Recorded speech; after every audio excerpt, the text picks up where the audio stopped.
Tanggapan saya mengenai UTS daring atau perkuliahan online, yaitu diri saya merasakan kurang puas karena hakikinya perkuliahan secara langsung itu menuntut kita untuk lebih berkembang dan berpola pikir lebih dewasa.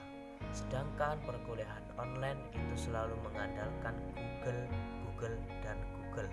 UTS. Kalau UTS itu kalau menurut saya lebih mudah ketika jam kuliah biasanya daripada harus daring.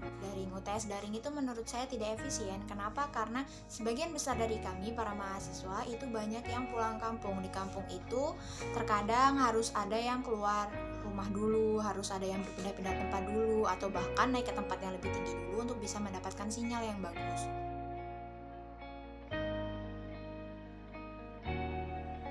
Itu di rumah bisa berkumpul dengan keluarga.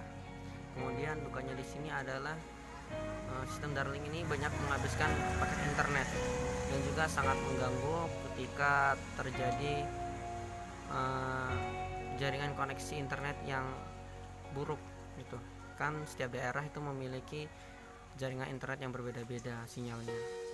Kuota yang banyak sebab setiap masuk setiap MK tugas mulu.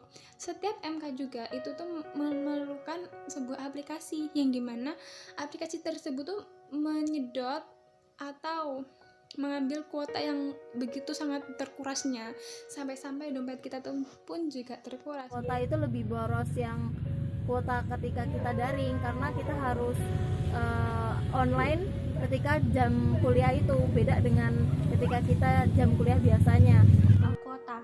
Kalau kuota sih lebih boros kalau dalam jaringan ya atau online, soalnya itu udah pasti nguras pikiran juga, kita belum mengolah datanya, terus kuotanya itu yang harusnya biasanya kalau kuliah biasa 2 minggu itu jadi seminggu, belum ada seminggu aja kadang udah habis. Pesan untuk dosen ya, memberikan tugas dengan mempertimbangkan keadaan mahasiswa. Keadaan dari mana? Dari faktor psikologis mungkin, dari faktor keadaan. Jadi tidak salah untuk bagi dosen untuk memberikan tugas, layaknya kewajiban seorang dosen untuk memberikan tugas kepada mahasiswanya. Tapi ini perlu diiringi juga, perlu dibimbing supaya apa? Supaya mahasiswa tetap aktif dalam berdiskusi online dan disiplin dalam mengumpulkan tugas. Buat Bapak dan Ibu para dosen telah begitu antusias memberi kita kesempatan buat lebih aktif. Tapi di sini pesan saya pribadi, janganlah terlalu memberi beban kepada mahasiswa, pada khususnya yang tertuju pada sebuah kuota.